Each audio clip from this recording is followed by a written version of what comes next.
ಬಾಗೇಪಲ್ಲಿ ಕಸಾಬಾ ಹೋಬಳಿ ಮೆಟ್ಟೆಟ್ಟೆಟ್ಟಿನ survey number 19. 1 ಎಕರೆ 35 ಗುಂಟೆ ಜಮೀನು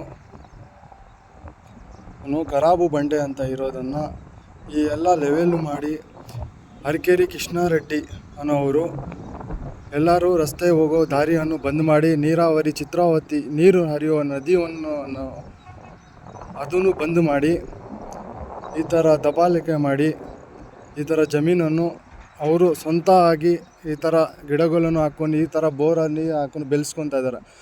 ಆದರೆ ಸರ್ಕಾರ ಜಮೀನನ್ನು ತಹಸೀಲ್ದಾರ್ ಆಗಲಿ ನಮ್ಮ ಬಾಗೇಪಲ್ಲಿ ಸಂಬಂಧಪಟ್ಟ ಲ್ಯಾಂಡು ರೆನ್ಯೂ ಡಿಪಾರ್ಟ್ಮೆಂಟ್ ಅವರು ಆಗಲಿ ಯಾರೂ ಈ ಕಡೆ ಗಮನವನ್ನು ನೋಡ್ತಾ ಇಲ್ಲ. ಸುಮಾರು 12 ಇಲ್ಲ 13 ಎಕರೆಗಳು ಸಿಕ್ಕುತ್ತೆ ಈ ಅಕ್ಕಪಕ್ಕದಲ್ಲಿ.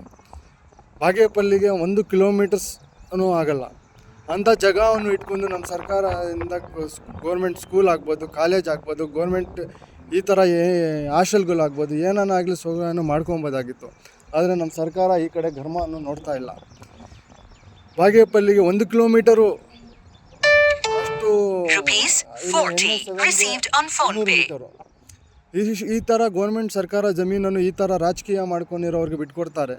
ಅದೇ ಸರ್ಕಾರ ಕಾಲೇಜ್ಗಳು ಸ್ಕೂಲ್ಗಳು ಬೇಕಂದರೆ ಎಲ್ಲೋ ಬಾಗೇಪಲ್ಲಿಯಿಂದ 3 ಕಿಲೋಮೀಟ್ರು 4 ಕಿಲೋಮೀಟ್ರು ಎಲ್ಲೋ ರೋಡ್ ಇಲ್ದಿರ, ಏನು ಬಸ್ಗಳು ಬರೋಕ್ಕೆ ಹೋಗೋಕ್ಕೆ ಇದು ಇಲ್ದಿರ ಆ ಥರ ಜಾಗವನ್ನು ಕಟ್ತಾರೆ. ಈ ಕಡೆ ಇಷ್ಟು ನಿಯರ್ NH7ಗೆ ದಾರಿ ಇಟ್ಕೊಂಡು ಬಾಗೇಪಲ್ಲಿ ಇಷ್ಟು ನಿಯರ್ ಇಟ್ಕೊಂಡು ಯಾಕೆ ನಮ್ಮ ಸರ್ಕಾರ ಅವರು ಈ ಕಡೆ ಗಮನವನ್ನು ನೋಡ್ತಾ ಇಲ್ಲ ಗೊತ್ತಾಗ್ತಾ ಇಲ್ಲ. ಈ ಥರ ರಾಜಕೀಯ ಅವರು ದುಡ್ಡು ಕೊಡ್ತಾರೆ, ರೆನ್ಯೂನವ್ರಿಗೆ, ಅಲ್ಲಿ ತಹಸೀಲ್ ಆಫೀಸ್ ಅವ್ರಿಗೆ ಎಲ್ಲ ಕೊಟ್ಟು ಡೂಪ್ಲಿಕೇಟ್ ಪೇಪರ್ಗಳನ್ನು ಮಾಡಿಸ್ಕೊಂಡು ಡೂಪ್ಲಿಕೇಟು ಎಲ್ಲ ಸರ್ವೆಯನ್ನು ಮಾಡಿಸ್ಕೊಂಡು ಈ ಥರ ದಬಾಯಿಕೆಯನ್ನು ಮಾಡಿಕೊಂಡು ಅಮಾಯಕರ ಜಮೀನನ್ನು ದಾರಿಯನ್ನು ಬಂದ್ ಮಾಡಿಕೊಂಡು ನೀರು ಹೋಗೋ ಬಾಗೇಪಲ್ಲಿ ಚಿತ್ರಾವತಿ ನದಿ ಡ್ಯಾಮ್ ನೀರು ಹೋಗೋದು ನದಿಯನ್ನು ಕ್ಲೋಸ್ ಮಾಡಿ ಈ ಥರ ಎಲ್ಲ ಮಾಡ್ತಾಯಿದ್ರು ಯಾರೂ ಗಮನ ಮಾಡ್ತಾ ಇಲ್ಲ. ನೋಡಿರಿ, ನೀವೇ ನೋಡಿರಿ ಎಷ್ಟು ಚೆನ್ನಾಗಿ ಮಾಡ್ಕೊಂಡು ಎಷ್ಟು ಜನ ಗಿಡ ಇಟ್ಕೊಂಡು ನೋಡಿರಿ. 1 ಎಕರೆ 35 ಗುಂಟೆ ಜಮೀನು. ಇದು ಸರ್ವೆ ನಂಬರ್ 19 ಮೆಟ್ಟೆಟ್ಟೆಟ್ಟಿನ ಕಸಾಬಾ ಹೋಬಳಿ.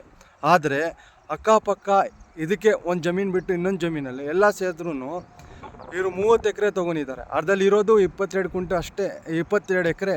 ಆದರೆ 8 ಎಕರೆ ಪ್ಲಸ್ ಒಂದು 3 ಎಕರೆ ಖರಾಬಿದೆ. ಅಷ್ಟೊಂದು ಖರಾಬನ್ನು ಇಟ್ಕೊಂಡು ನಮ್ಮ ಸರ್ಕಾರವನ್ನು ಏನೂ ಉಪಯೋಗ ಮಾಡ್ತಾಯಿಲ್ಲ.